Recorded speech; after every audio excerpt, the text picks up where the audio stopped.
I was watching a show a few weeks ago about how a professional chef actually made meatballs, and I have to get one more thing. If I can find it in here, we may be out of it. Parm cheese, here it is. The refrigerator always hides things. Always put a little bit of parm cheese into your meatballs. So what I'm going to do now is I'm going to add Italian breadcrumbs. It's got its name for a reason, Italian meatballs. My grandma Bessie was a great Italian cook. She made the best spaghetti and meatballs that you can imagine every Sunday night. 1 egg. I made this before, but I'm showing you how a professional chef actually can make meatballs stick together. I'm adding in Italian seasoning. Go. I'm adding in some oregano. It's great with Italian meatballs. Always add a lot of seasonings into your meatballs so you have a really delicious meatball. I'm adding in some parm. Here we go, a little bit of parm. Mix this together. And what we're going to do is I'm going to pop it into the oven, and we're going to you can cook this in oil as well.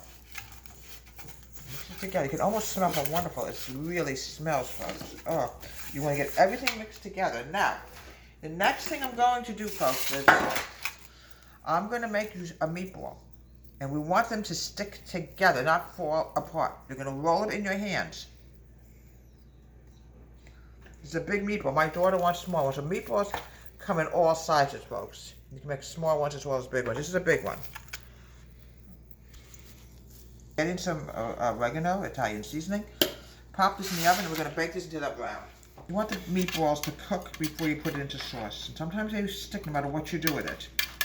My grandma Bessie, I'm telling you folks, I think she made her own sauce. I can't prove it, but I have a very strong feeling she did. Or she used her, I don't know, because sauces always taste so delicious. Always a little sweet but tangy, so we add a little bit of sugar in once we get to the point that we have to cover these meatballs up. It's very sticky. Sometimes they just stick for no reason at all. Okay, there we go.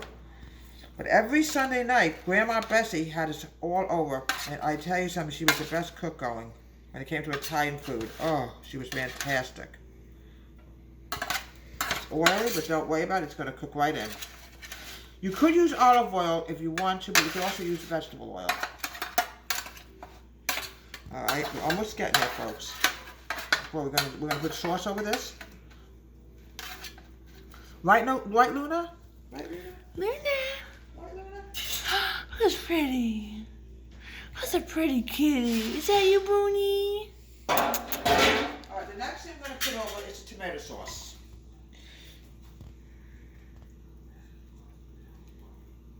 Cover all your meatballs, folks. Alright? Please keep them covered. A little bit of water in here, you don't need much. We're going to put it on very low heat. We're going to add a little bit more seasoning, just like garlic powder, and also a little bit of sugar. Grandma Bessie had a thing with sugar.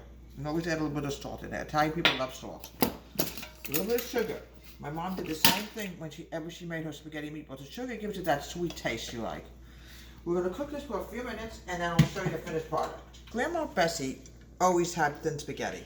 It tastes good. It's delicious. That's how she always made it. Now, make sure, folks, when you make your meatballs, make sure we get the big ones out because this is one. Here we go. One nice big juicy meatballs. My daughter likes them small. Some people like them big. All right, let's get this out.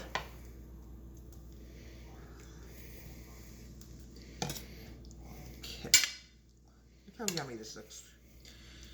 I think she did her own sauce. I'm almost positive Grandma Bessie made her own sauce. Let me just wipe my hands. Ugh. Now, we're going to add a little bit of salt on here. A little red pepper. She always had red pepper in the house. And some parm cheese. Don't ever forget your parm cheese, because Italian food is not Italian food without parm cheese. And here we have delicious spaghetti meatballs, Grandma Bessie style. From Deborah's Home Country Kitchen. Have a great day, and please subscribe to my wonderful YouTube channel.